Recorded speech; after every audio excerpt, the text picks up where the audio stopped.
Hola, muy buenas tardes a todos. A ver, una disculpa porque hoy no vamos a tener la sesión que les dije, fue un error de mi parte. Eh, Imparto otro curso y como están desfasados confundí las sesiones, pero bueno, independientemente de ello no quiero dejar pasar la oportunidad de explicar o repasar lo último que debíamos ver y platicarles también del examen final. Y yo sí les pediría por favor que en la medida de sus posibilidades le digan a los compañeros que a ver, pues que tenemos, que está este video, pues, ¿no? Para que nadie se quede como con la duda. Y faltaban dos temas por ver. Un tema es el de la ética en la investigación, que es algo que ha estado muy presente a lo largo del curso, ¿no? Y que tenemos que diferenciar la ética de la moral, ¿no? Y en ese sentido, yo soy muy aristotélico, me guío en Aristóteles cuando dice que la ética es todo acto que conduce al hombre al bien y al logro de sus verdaderos fines. Y en ese sentido, hay que entender que mientras que la ética influye en las normas que regulan a la conducta social, la moral hace lo propio pero con el actuar individual, es decir, la ética es general, la moral es individual, ¿no? Y en particular cuando hablamos de la ética científica y en este caso de la educativa, a ver, si hablamos de la investigación en general y educativa en particular no están al margen de la cuestión ética, no, porque la ética finalmente en el ámbito de la investigación nos obliga a comportarnos de manera correcta en ámbitos muy diversos como los fines que perseguimos, los medios que utilizamos, el reconocimiento que le damos a las obras de otros autores y sobre todo pues el deseo a alcanzar la verdad o no faltar a la verdad, ¿no? Por eso es que la ética nos hace responsables de todo lo que investigamos, de todo lo que escribimos, de cómo escribimos y de cómo aplicamos el conocimiento adquirido. Eso es muy importante. Digo, en su momento vimos el el juramento hipocrático. Yo no me voy a meter en eso, pero sí podemos entender que un código deontológico es un código ético como tal, ¿no? Y en ese sentido, pues hay violaciones muy claras a la ética en la investigación, a los códigos deontológicos. ¿Cuáles son esas violaciones? Pues bueno, cuando compartimos con otros la información que nos facilitan los que forman parte de nuestra investigación, ya sea como sujetos de estudio, como colaboradores, y que no les hemos dicho que íbamos a compartir con otros su información, ¿no? En el desarrollo del trabajo es cuando utilizamos de manera errada, maliciosa, la información para inventarnos datos en cualquier momento, en cualquier etapa de la investigación, con la finalidad de que los resultados sean los que nosotros decíamos y ello pues con la finalidad de poder conservar la beca, ganar la beca, obtener reconocimientos y demás. Una tercera violación a la ética en la investigación es cuando buscamos alcanzar nuestros objetivos como investigadores dañando a los participantes en una investigación o a los colegas o al conjunto de la sociedad, ¿no? Cuando en determinado momento no es que inventemos los datos, pero decimos todos opinan y pues no es cierto que todos opinen. Y un cuarto punto en ese sentido tiene que ver cuando y es fundamental tomar nota de esto, cuando nos apropiamos indebidamente de la información que otros autores han dado. O sea, cuando nos robamos su información, y he de decir que es uno de los problemas que más he encontrado en los trabajos de final de curso, ¿no? En diferentes niveles, por supuesto, pero bueno, ahí está presente. Y por último, tenemos el tema séptimo, que es muy polémico porque tiene que ver con las pruebas, los test, los ítems y demás. Y en este caso, yo no les quiero complicar mucho la vida, pero cuando trabajamos en la investigación educativa de corte cualitativo, pues por lo general aplicamos un cuestionario, que es la manifestación de la encuesta, y que lo aplicamos en la calle, en el domicilio o en un lugar que seleccionamos, ¿no? Cuando yo hago esto como investigador, lo que estoy buscando es conocer la opinión de los miembros de la comunidad, de la muestra, de los entrevistados, como lo queramos ver, sobre un problema que yo estoy investigando. Y entonces, en el mundo de la estadística es muy común utilizar las escalas de medición para esto mismo. La estadística es numérica, por lo general siempre tiende a medir. Y en ese sentido tenemos 4 escalas, o son las 4 escalas que vimos en el curso. La nominal, donde no hay propiedades cuantitativas y nos sirve para diferenciar categorías, clases, lo que uno quiera, pero que este ejercicio de diferenciar no conlleve una jerarquización. O sea, si yo en un salón tengo alumnos y alumnas, a los alumnos les asigno el 1 y a las alumnas 2, no porque uno sea mejor que 2, sino para poder diferenciar. En las escalas nominales siempre es importante entender que no hay jerarquías, y sobre todo además que si un elemento pertenece a una categoría no puede estar en otra. Es decir, si una persona está en la categoría de alumno, no puede entrar en la de alumna, o viceversa, ¿no? Luego tenemos las escalas ordinales, que aquí sí implican un orden entre las distintas categorías. No es lo mismo ser 1 que 4. Podemos decir 1 es lo superior, 4 es lo inferior. Entre 1 y 4 están 2 y 3, de tal manera que 2 es inferior a 1, pero es superior a 3 y 4. 3 es inferior a 1 y 2, pero es superior a 4, y 4 es el inferior a todos. Y entonces aquí sí voy categorizando en función de qué tanto se tiene o no se tiene el atributo que estoy midiendo. Dinero, edad, experiencia, cualquier valor que sea numérico. Luego tenemos las escalas de intervalos, que son una combinación de los anteriores. ¿Por qué? Porque, por un lado tenemos una escala ordinal en cuanto a que hay una jerarquía, pero por otro lado tenemos la escala nominal en cuanto a que el 0 no es la ausencia total del valor. Por ejemplo, con los grados centígrados.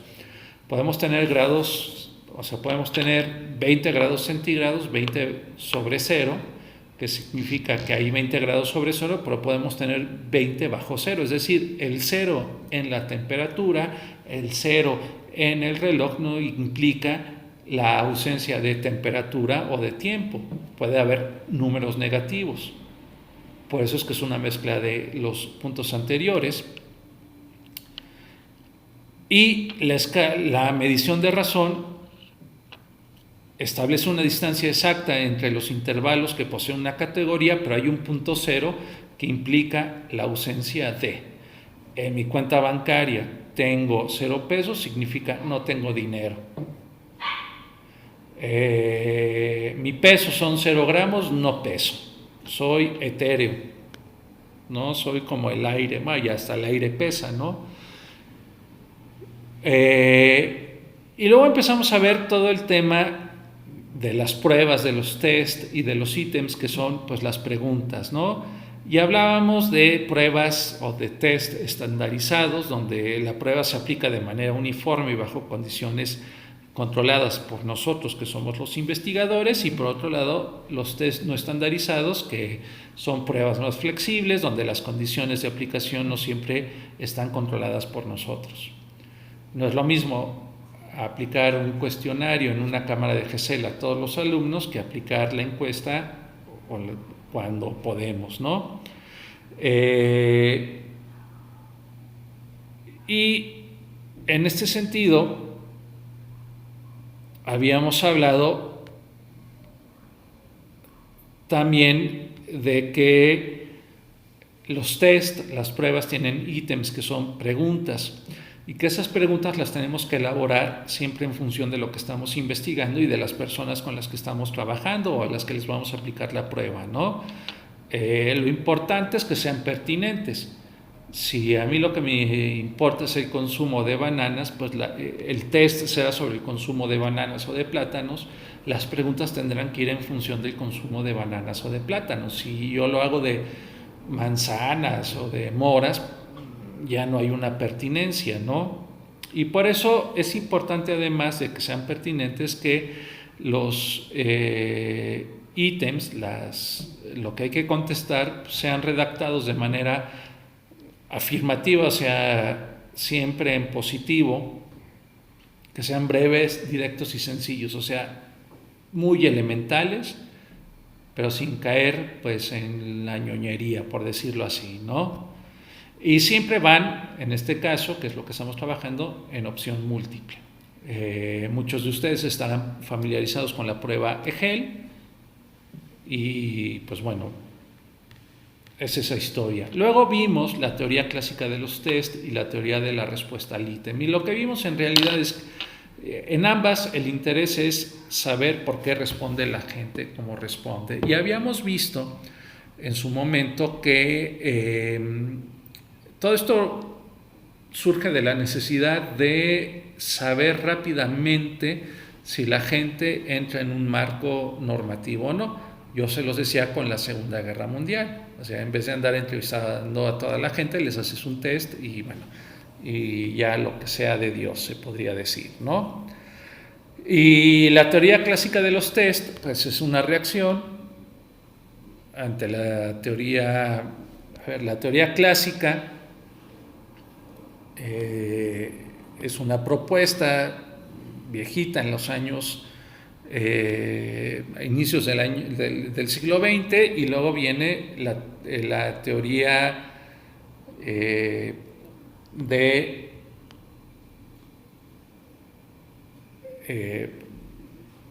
la teoría contraria, que lo que hace, y me digo, perdón, ahorita se me fue el nombre, pero bueno, lo que hace es replantearla y decir, a ver, no me importa tanto la frecuencia, sino lo que me importa es entender por qué la gente responde lo que responde.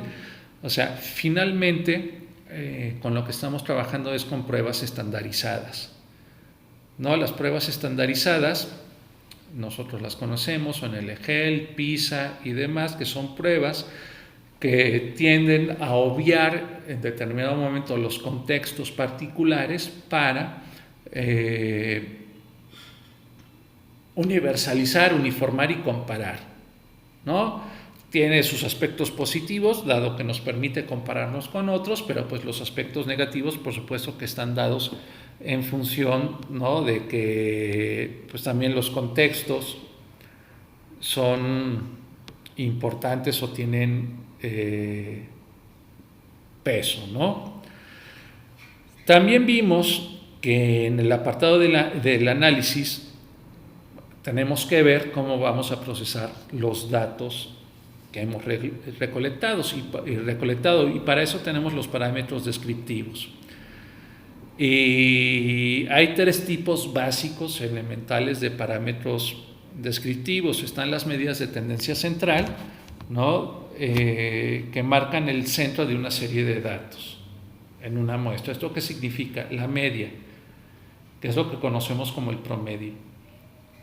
Sumamos los números, dividimos entre el número de valores O sea, sumamos todos los valores, las calificaciones, lo dividimos entre el número de valores, entre el número de alumnos, y ahí tenemos la media. Luego tenemos la mediana, que es el valor que está a la mitad, sería la calificación que más se repite en un grupo. Perdón, ya estoy mintiendo. La mediana sería el valor que ocupa la parte central en un conjunto de datos que ordenamos de mayor a menor.